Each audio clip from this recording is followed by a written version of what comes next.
विद्यार्थियों नमस्कार। UGC net Hindi परीक्षा की तैयारी के इस चैनल में आपका बहुत बहुत स्वागत है, वेलकम है। मैंने बहुत सारे वीडियो आपके विषय के संबंधित बना करके अपलोड किए हैं।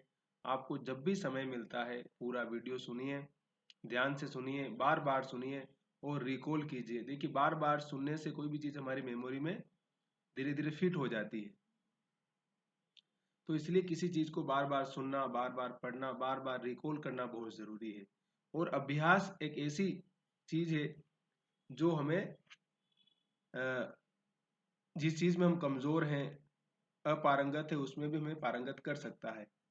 तो अभ्यास को ध्यान में रखते हुए, मेहनत करते हुए हम इस सिलसिले को जारी रखेंगे। और वीडियो को लाइक, सब्सक्राइब, शेयर कीजिए, कमेंट कीजिए।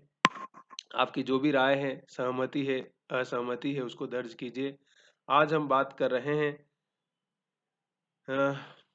प्रवासी साहित्य के ऊपर।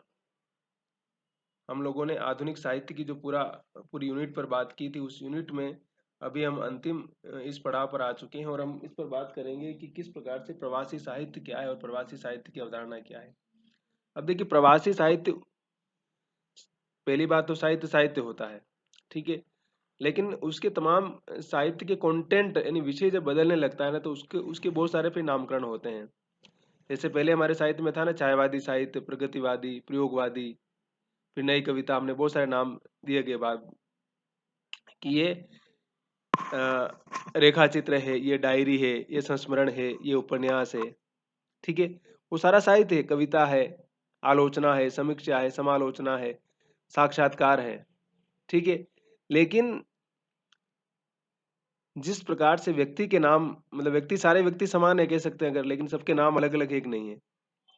चाहे स्त्री हो, चाहे पुरुष हो, और चाहे भारत के नागरिक हो, चाहे दुनिया के किसी भी देश के नागरिक हो, ठीक है। तो वही वाली बात साहित्य के बारे में भी है कि साहित्य, प्रवासी साहित्य की हम बात करते हैं तो वो लोग जो हिंदुस्तान के मूल निवासी, हमारे मुल्क के, लेकिन किसी कारण से हिंदुस्तान से बाहर किसी दूसरे मुल्क में रह रहे हैं, किसी दूसरे देश में रह रहे हैं और लगातार साहित्य लिख रहे हैं, या फिर उनके पुरखे पहले चले गए थे। जैसे मॉरिशस जो देश है, वहां पर उस जमाने में गिरमिटिया मजदूर अंग्रेज सरकार ले गई थी और वहाँ बिहार और यूपी के बहुत सारे लोग और दक्षिण भारत के बहुत सारे लोग वहाँ रहते हैं। और फिर वापस जब उस जमाने में गए थे तो फिर वापस आना मुश्किल था, तो वहीं शिफ्ट हो गए, वहीं बस गए। अभी हाल ही में हमारे प्रधानमंत्री भी गए और पहले भी हमारे देश के राजनेता लगातार जाते रहे हैं। और वहाँ 80% लोग भोजपुरी बोलते हैं। तो मॉरिशस में इतने लोग कहाँ से आ गए?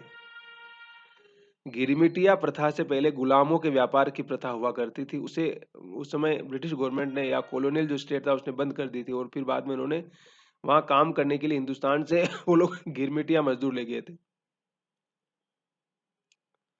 और उन्हें तमाम सुख सुविधाएं, जो भी साधन था, दिया गया और वो फिर वापस वहीं स्टेब्लिश होते चले गए। और वो लोग, और फिर उनको इसलिए गिरमिटिया मजदूर कहा जाता है।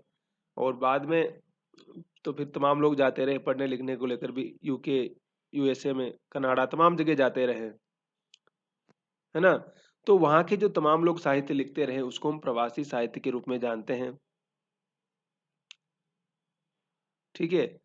देखिए, इसमें है जो साहित्यकार है उनके नाम बता रहा हूँ। हरिशंकर आदेश है, अभिमन्यु अनंत है, स्नेह ठाकुर और कई शामिल है।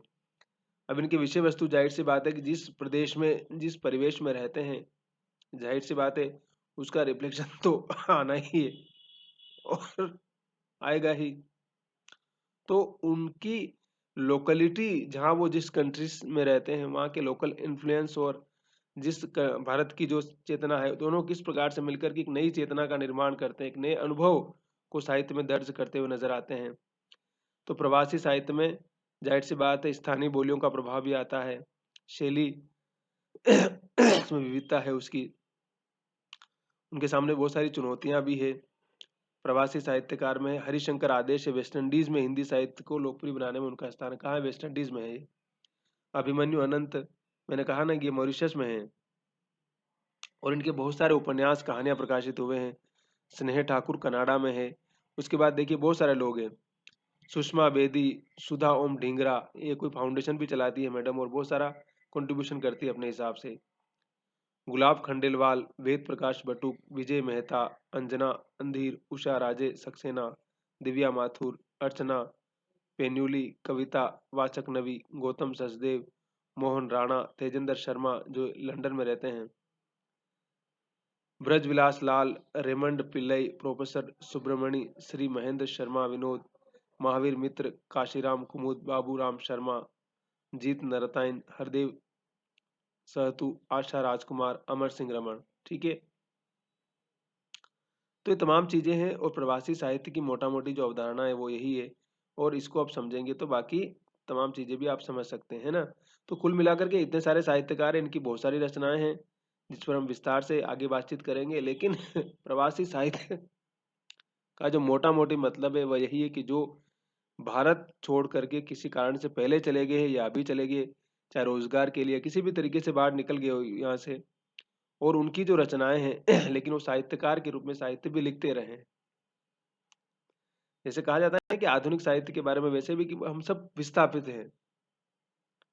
तो कोई अपने गांव से शहर में आकर विस्थापित हो गया है, कोई अपने देश से विदेश में चला गया है, कोई शहर से महानगर में आ गया है ना?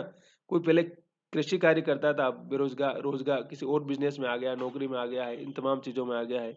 तो उन सारी चीज़ों को अगर समझेंगे